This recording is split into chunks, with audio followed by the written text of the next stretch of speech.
Hello viewers, నేను Rohan. Welcome to social post. ప్రభుత్వ ఉద్యోగులు సస్పెన్షన్కి గురైనప్పుడు న్యాయాన్ని ఎలా పొందాలనే విషయాన్ని ఈరోజు మనం పూర్తిగా తెలుసుకునే ప్రయత్నం చేద్దాం. ఈరోజు మనతో పాటు హైకోర్టు అడ్వకేట్ రమేష్ కడారి గారు ఉన్నారు. సార్తో మాట్లాడదాం. నమస్తే రమేష్ గారు. నమస్కారం. సో కొన్ని సందర్భాల్లో ప్రభుత్వ ఉద్యోగులు సస్పెన్షన్ అవుతూ ఉంటారు. సో అలా సస్పెన్షన్కి గురైనప్పుడు కోర్టు ద్వారా న్యాయాన్ని ఎలా పొందాలంటే? సో ప్రభుత్వ ఉద్యోగులు సస్పెన్షన్ గురైనప్పుడు అంటే సస్పెన్షన్ అనేది ఏ సందర్భంలో అవుతారు? వాళ్ళు విధులు సరిగా చేయనప్పుడు, అంటే వారి యొక్క విధులు సరిగా నిర్వర్తించకుండా, సో ఇల్లీగల్గా వాళ్ళు ఏమైనా పనులు చేసినప్పుడు, లేదా వారు డ్యూటీని నెగ్లెక్ట్ చేసినప్పుడు, ఇలాంటి సందర్భాలలో వారి యొక్క సస్పెన్షన్ గురయ్యే అవకాశం ఉంటుంది. అంటే వాళ్ళ యొక్క సస్పెన్షన్ అనేది ఇల్లీగల్ అయినప్పుడు మాత్రమే వాళ్ళు కోర్టుకు వెళ్ళి వాళ్ళ యొక్క సస్పెన్షన్ ఇల్లీగల్ అని నిరూపించుకున్నప్పుడు మాత్రమే వాళ్ళు రీఇనిషియేట్ సర్వీస్ చేసే అవకాశం ఉంటుంది. ఓకే. అంటే ప్రభుత్వ ఉద్యోగులు సస్పెన్షన్ అయ్యారు అంటే దానికి కారణాలు వాళ్ళు చూపిస్తారు. సస్పెన్షన్ చేసిన వాళ్ళు కారణాలు చూపిస్తారు. సో ఆ కారణాలు అనేటివి నిజంగా జెన్యున్గా ఉన్నాయా లేదా అనేది మనం చూసుకోవాలి ఫస్ట్. సో ఇక్కడ ప్రభుత్వ ఉద్యోగి సస్పెన్షన్ అవడం అంటే పూర్తిగా ఉద్యోగిని తొలగించడం కాదు, విధుల నుంచి హాజరు కాకుండా చేయడం, అంటే డ్యూటీకి రాకుండా చేయడం. అంటే మొత్తం డిస్మిస్ చేయడం వేరు, సస్పెండ్ చేయడం అనమాట. డిస్మిస్ చేయడం అంటే మొత్తం జాబ్ నుంచి తీసేయడం అనమాట. ఇక్కడ అట్లా కాదు, ఓన్లీ సస్పెండ్ అంటే విధులకు హాజరు కాకుండా చేయడం. అలాంటి సందర్భాలు జరిగినప్పుడు అతనికి కూడా హక్కులు ఉంటాయి. ఓకే.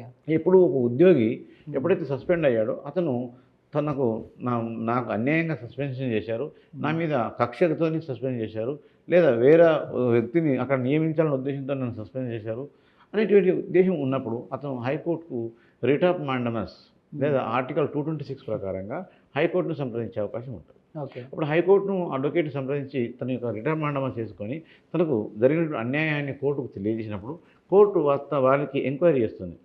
ఈ యొక్క సస్పెన్షన్ ఎంతవరకు నిజం, సో ఎంతవరకు చేయగలిగారు, సో ఏ కారణాల వల్ల సస్పెండ్ అయ్యాడు అనేది ఒక ప్రైమా ఫేసి కింద చూస్తున్నట్లయితే ఆ కేసులో ఉన్నటువంటి విధానాలను బట్టి, అతని యొక్క ఉన్నటువంటి సందర్భం బట్టి ఆ కోర్టుకు అతని యొక్క సస్పెన్షన్ అర్థమవుతుంది.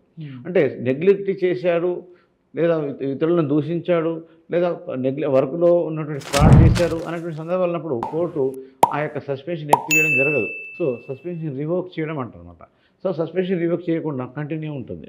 కానీ అన్యాయంగా అతను సస్పెన్షన్ గురైనప్పుడు మాత్రం కోర్టు ఇనిషియేట్ చేసుకొని అతన్ని reinitiate service, so revoke the suspension అన్నటువంటి ఆర్డర్ ఇచ్చి అతనికి టెంపరీగా మరి తర్వాత పర్మనెంట్గా కూడా అతనికి కంటిన్యూ చేసే అవకాశం కోర్టు కల్పించే అవకాశం ఉంటుంది.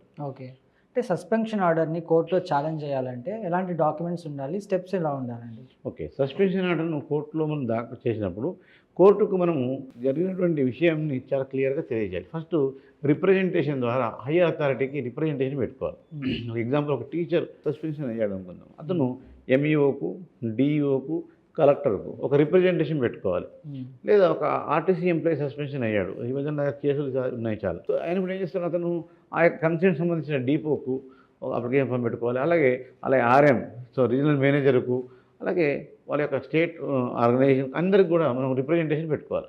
ఆ రిప్రజెంటేషన్ పెట్టుకొని నన్ను సస్పెన్షన్ చేశారు, దానికి గురయ్యాను, కాబట్టి నన్ను జాబ్లోకి తీసుకోండి అని పెట్టుకున్నప్పుడు వాళ్ళు ఇచ్చే అవకాశం ఉంటుంది. లేదన్నప్పుడు అప్పీల్ చేసుకోవాలి. సో అప్పీల్ చేసుకున్నప్పుడు కూడా వాళ్ళు ఇవ్వనప్పుడు తర్వాత మెర్సీ పిటిషన్ వేసుకోవాలి. దయాగుణంగా నన్ను తీసుకోండి, అనుకోకుండా తప్పు జరిగింది, సో ఇంకా నెక్స్ట్ తప్పు చేయను అని మెర్సీ పిటిషన్ వేస్తారు. ఆ తర్వాత కూడా రానప్పుడు అతను డైరెక్ట్గా కోర్టుకు, అంటే హైకోర్టుకు సంప్రదించాలి.